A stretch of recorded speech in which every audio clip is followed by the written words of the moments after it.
Hello everyone. Today we will be doing a dictation from Kailash Chandra magazine. I will be dictating transcription number 44. We will start the dictation in 10 seconds. 5 seconds to go. Start. Mr. Vice Chairman, the Minister of Railways has given us some impressive figures regarding route mileage, the number of passenger trains that run every day, the number of goods trains that run every day, the number of millions of passengers who travel by train.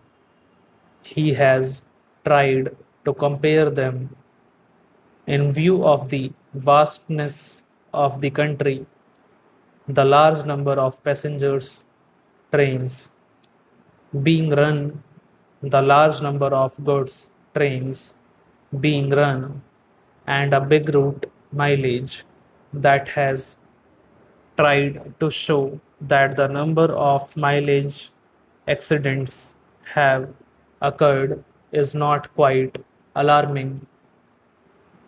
I do not know what his idea was when he tried to compare the number of accidents. Against this background, committees have been appointed when serious accidents took place to find out why such and such accident took place. The Shah Nawaz Committee, which was appointed in 1956, gave a very voluminous report. Therein, they had stated the causes of accidents that occurred during the period before, and they had also suggested some preventive measures. The government have again appointed another committee headed by Dr. Kunzru. It is more than 8 months or so.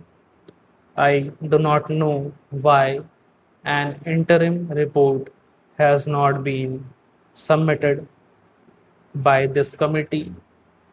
It would have been better, at least for discussion on such an important subject like this, if that committee had submitted an interim report.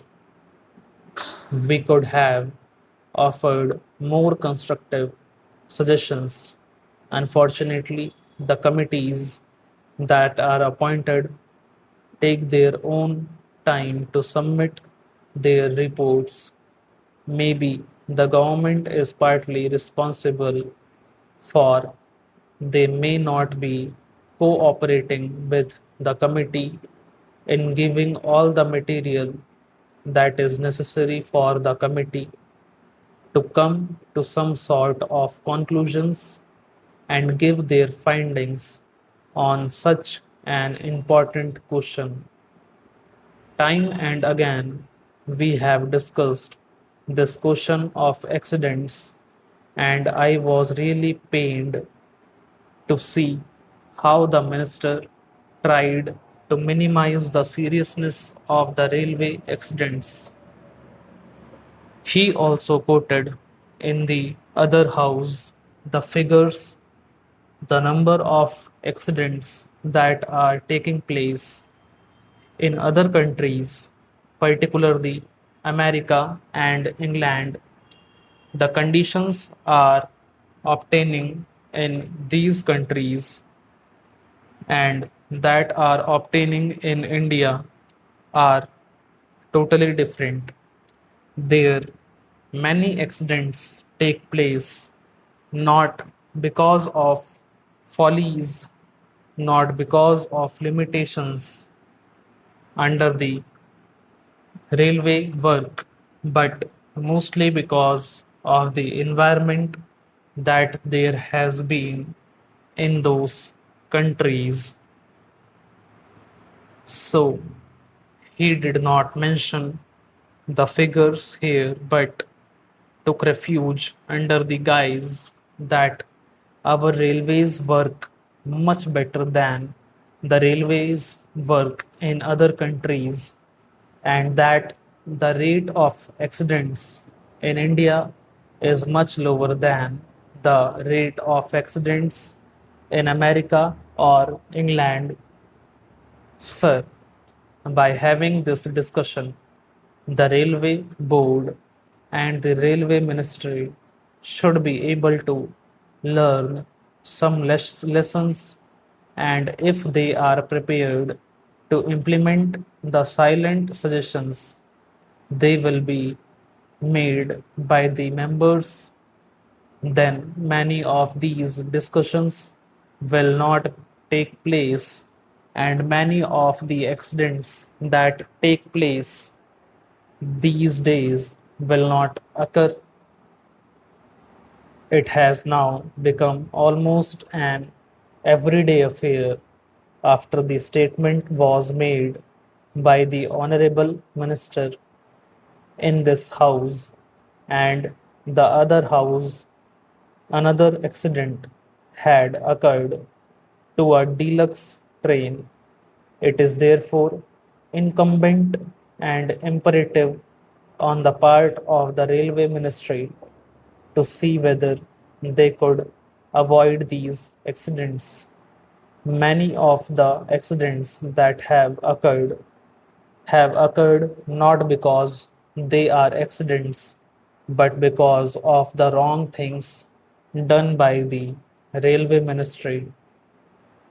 When a train leaves the station, care is not taken to see whether it has a defective engine, defective locomotive, whether proper check was made of it, whether the bogies that are attached to the train are properly checked up, whether the screws and bolts that are there are properly placed in their proper places, and so on. These are all things which, if properly inspected, will show whether the train is fit for traveler or not. And if these things are properly adhered to, many of the accidents will not occur. A member in the other house has reported a statement from the statesman of Calcutta that the loco shed people asking the driver of a particular train to somehow manage, even though he complained that he could not take the train. He tried to manage.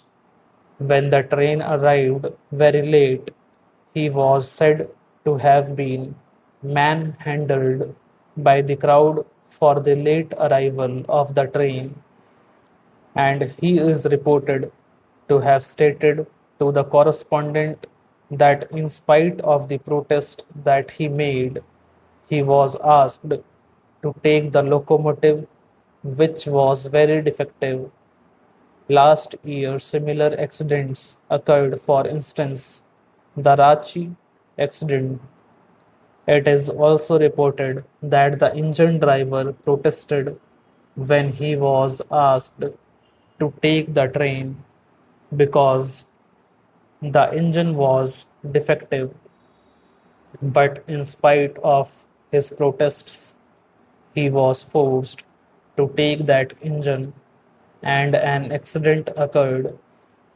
I am glad that an inquiry commission has been appointed to go into the cause of the accident. Stop.